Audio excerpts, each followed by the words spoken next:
Hello everyone, welcome back to another episode of Milton's Monday Motivational Message, the 4M Club. Hey, let me say something that might sting just a little bit, but it's the truth.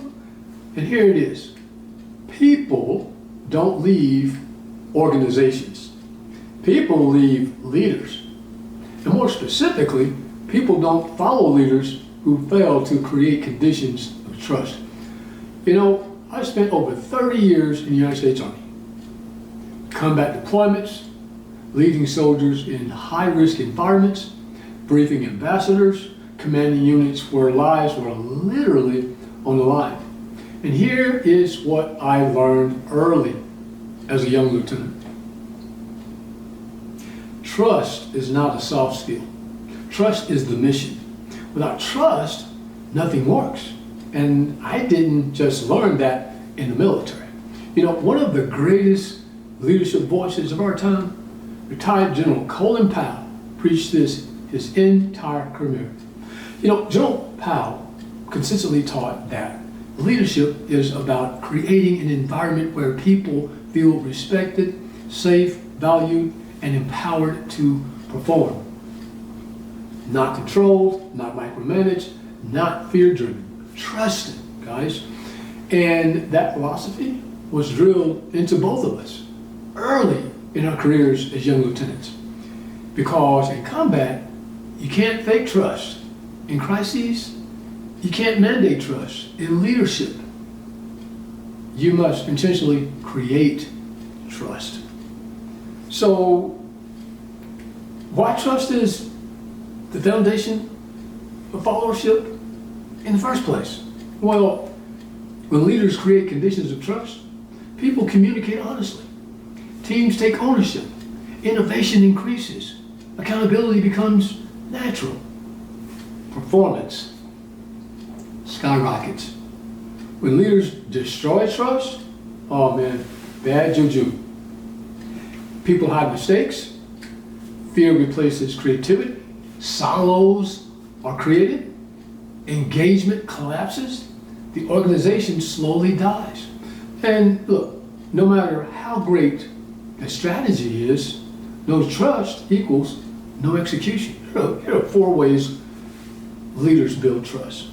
Number 1, high engagement, right? I mean, people care. They go beyond just the minimum. They protect the mission like it's their own. Because it is. Number 2, accountability without fear. That's so incredibly important. Mistakes surface early when there's trust. I mean, problems get solved. Learning replaces blame. And number 3, the culture. Oh man, look, people support each other. Values are lived, not just posted on walls. And number 4, consistent performance. Wow. Trust removes friction. Teams move faster. Results improve. What about the converse? What about ways in which leaders fail to build trust? Well, here's what happens. Low morale. I mean, people disengage emotionally before they ever leave physically. Fear-based behavior. Oh, gosh. I mean, they start covering up mistakes, avoiding responsibility, and playing politics oftentimes. And, wow, biggie here. Talent loss. Your best people always leave first. And number 4, organizational failure. Missions get missed. Goals get missed. Broken culture develops. Reputations are damaged. Long-term decline. So the leadership truth is this. Trust isn't built by titles. Trust is built by behavior, consistency, integrity, transparency, care for people, accountability with respect. You know, in the Army, if soldiers didn't trust their leaders, missions failed. In business, it's no different. If people don't trust you, your organizations will eventually fail. So here's my final message to you. Leadership is not about control. Leadership is about creating conditions where people want to follow you. And trust is the condition that determines everything.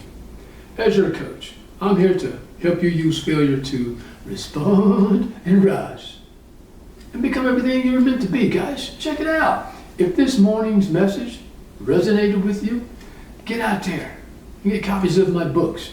Look, the first book I ever wrote, entitled Failure's Not the Problem, it's the beginning of your success. Look, if you want to dive deeper, I got a journal and a workbook that comes with that. For leaders, Failure's Not the Problem, it's your leadership. And my 2 children's book. First one is Georgie A Failure? Conversation between a father and a son.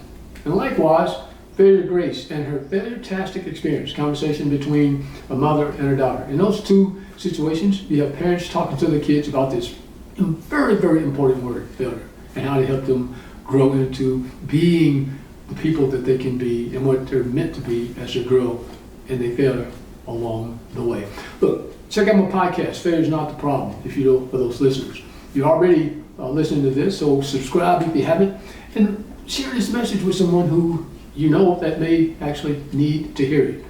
Check out my website, americasfailurecommand.com, and if you want to reach out to me personally to look into maybe some coaching opportunities, americasfailurecommand@gmail.com. So until we meet again, go charge that hilltop. This is Made for FailureTastic, signing off. Until next time, guys, hope.